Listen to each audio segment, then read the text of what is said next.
सर्वप्रथम सर्वांना जय श्रीराम. आपल्यासोबत इथले कुलकर्णी गुरुजी आहेत. तर आपण या गडाची पूर्ण माहिती त्यांच्याकडून घेणार आहेत. तर त्यांना सर्वप्रथम त्यांना पूर्ण नाव विचारू त्यांना.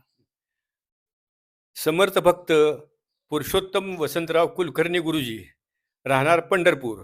हा सज्जनगड किल्ला परळीच्या खोऱ्यात आहे आणि सज्जनगडच्या पायथ्याला परळी नावाचं गाव आहे आणि त्या गावावरून या किल्ल्याचं नाव पडलं परळीगड. हा परळीगड आदिलशहाच्या ताब्यात होता. 1673ला शिवाजी महाराजांनी आदिलशहाकडून हा गड जिंकून घेतला आणि स्वराज्यामध्ये हा गड सामील झाला. छत्रपती शिवाजी महाराज शिवतरगडला गेले, कारण शिवतरगडला त्यावेळेस समर्थ राहत होते. समर्थांची भेट घेतली आणि त्यांना बातमी सांगितली, आता हा परळीगड स्वराज्यामध्ये सामील झालेला आहे. आता तुमचं वय झालेलं आहे, तुम्ही इतके दिवस सगळं आयुष्य रानावनात जंगलात काढलं, आता हा परळीगड आपण जिंकून घेतलेला आहे, तर या परळीगडावर तुम्ही कायमस्वरूपी वास्तव्याला यावं अशी शिवरायांनी समर्थांना विनंती केली. आणि त्यास शिवरायांच्या विनंतीला मान देऊन समर्थांनी परळीगडावर राहायला यायचं मान्य केलं.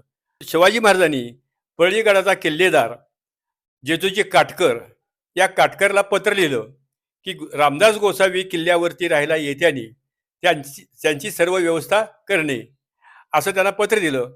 आणि ते पत्र दिलं त्या पत्राप्रमाणे जेजूजी काटकरनी हा शिवरायांचा राहता वाडा आहे, त्या वाड्यामध्ये एक खोली आहे, ती शिवरायांची खाजगी खोली आहे.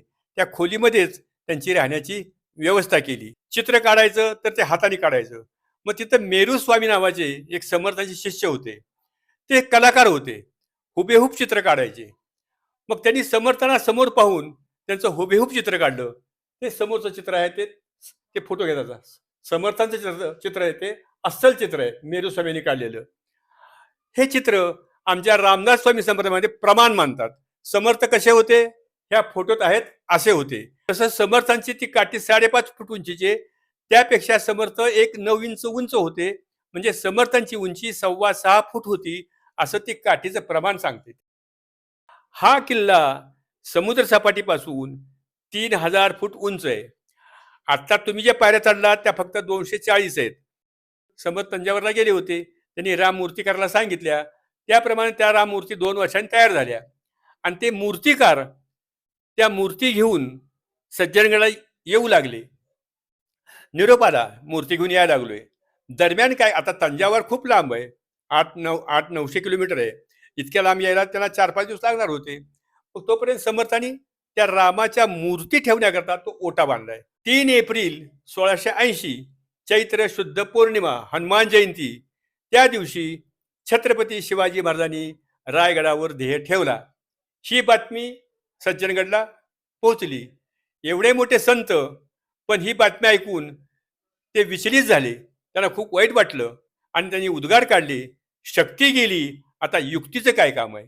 शक्ती म्हणजे शिवाजी महाराज, युक्ती म्हणजे समर्थ. शक्ती युक्ती एकवटून कार्य साधित, दोघांनी मिळून स्वराज्याची स्थापना केली. स्वराज्य स्थापन केलं, स्वराज्य वाढवलं, योग समाधी साधली. योग समाधी साधली, त्यांचे पंचप्राण मस्तकातून बाहेर पडले आणि रामाच्या मूर्तीमध्ये हृदयामध्ये विलीन झाले. हिचं समर्थांनी 1682ला समाधी घेतली, स्वयंभू समाधी. स्वयंभू समाधी अशी क्वचितच साधू संतांची पाहायला मिळते, त्यापैकी ही एक स्वयंभू समाधी आहे. ही गड्या गवंड्यांनी बांधलेली नाही किंवा अशी कुणी रचलेली नाही, आपोआप उरायची समाधी आहे. आणि मग संभाजी महाराजांनी हे आश्चर्य पाहिलं आणि जेजूजी काटकरला सांगितलं की समर्थांची पहिली पुण्यतिथी याच ठिकाणी झाली पाहिजे, पण त्यासाठी त्यांना लौकिकाला शोभेल असं इथं मंदिर बांधा आणि रामाच्या मूर्तीसाठी समाधी मंदिराच्या वर एक सिंहासन बांधा, ओटा बांधा आणि या मूर्ती तिथं स्थापन करा. मग त्यांच्या म्हणण्याप्रमाणे अवघ्या 8 महिन्यात जेजूजी काटकरनं संभाजी महाराजांच्या म्हणण्याप्रमाणे सुंदर रेखीव असं हे मंदिर बांधलं. कल्याण स्वामी डोमगावरनं इथं धावत पळत आले आणि समाजाला मिठी मारली आणि सांगितले, महाराज मला दर्शन द्या, त्याशिवाय मी अन्नपाणी घेणार नाही, मी तुमचा लाडका शिष्य आहे, माझा काय अपराध झाला, मला का दर्शन दिलं नाही. त्यांनी टाहो फोडला. समर्थांना आपल्या लाडक्या शिष्याकरता समाधीतून वर यावं लागलं. ते समाजातून वर आले आणि त्यावेळेस समर्थच्या समाजाला तडा गेलेला आहे. समर्थ समाजातून वर आले, सदैव वर आले आणि आपल्या लाडक्या शिष्याला दर्शन दिलेलं आहे. वाङ्मय रूपाने जिवंत आहे. मग त्यांनी सांगितलं, आत्मा राम दासबोध माझे स्वरूप स्वतः सिद्ध असता न करावा खेद भक्तजनी श्रीराम. आत्माराम आणि दासबोध हे माझं वाङ्मय रूप आहे. हे वाङ्मय रूप ज्यांच्याकडे आहे त्या प्रत्येक अक्षरात मी आहे आणि त्या रूपात मी तुम्हाला भेट देईन. पण त्या दासबोधाचं वाचन करा, पारायण करा आणि महत्वाचं म्हणजे त्याप्रमाणे आचरण करा, म्हणजे मी त्यांना भेट देईन असं समर्थांनी वचन दिलं. आणि नंतर सांगितलं, नका करू खटपट पहा हो माझे ग्रंथ नीट तेने सायुज्याची वाट गौसेल की श्रीराम. सायुज्य म्हणजे मोक्ष. दासबोध वाचा, आत्माराम वाचा, मनाचे श्लोक वाचा आणि त्याप्रमाणे आचरण करा. तुम्हाला आपोआप मोक्ष भेटेल असा उपदेश केला. ही जी 7 शिखरं आहेत, या 7 शिखराच्या मधी हे सातारा आणि सज्जनगड वसलेला आहे. सह्याद्रीगिरीचा विभाग विलसे मांदार शृंगापरी. मांदार नावाच्या पुरात पर्वत होता, आता पर्वत नाही, तो वासुकी नावाच्या नागाची दोरी केली होती. तर मग 7 शिखराच्या मधी वसलं म्हणून सप्ततारा. साताऱ्याचा इतिहास असा आहे, 7 डोंगराच्या मधी वसलं म्हणून सप्ततारा. अपभ्रंश झाला सातारा. 7 डोंगराच्या मधी वसलेलं गाव सातारा.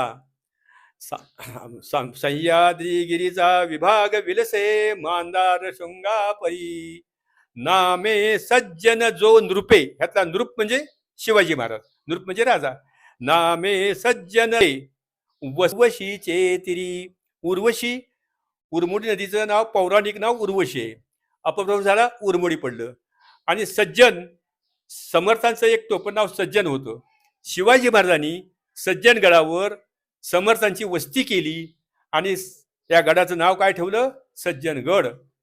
असं नामे सज्जन जो नृपे वसविला श्री उर्वशीचे तिरी साकेताधिपती कपी भगवती. साकेत म्हणजे अयोध्या, अयोध्यापती म्हणजे राम. साकेताधिपती कपी, कपी म्हणजे शुकासारिखे पूर्ण वैराग्य जाचे वसिष्ठा परी ज्ञान योगेश्वराचे कवी वाल्मिका सारिखा मान्य ऐसा नमस्कार माझा सद्गुरु रामदासा. जय जय रघुवीर समर्थ. तर आता आपल्या सोबत कुलकर्णी गुरुजी होते, त्यांनी पूर्णपणे सज्जनगडची माहिती पहिल्यापासूनची सांगितलेली. खूप सुंदर संदेश आणि युवा पिढीला ताकद मिळणारा हा संदेश होता. शिवाजी महाराजांपासून स्वामी समर्थांनी जी आपल्या लोकांसाठी जी प्रेरणा दिली ती कुलकर्णी गुरुजींनी खरं मनापासून खूप सुंदर सांगितली. गुरुजी, माझ्या मनाला एवढी ताकद मिळाली आता.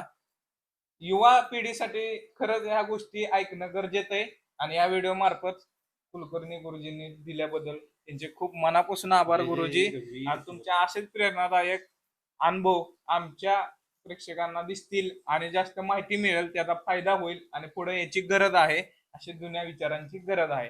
तर जय जय रघुवीर समर्थ.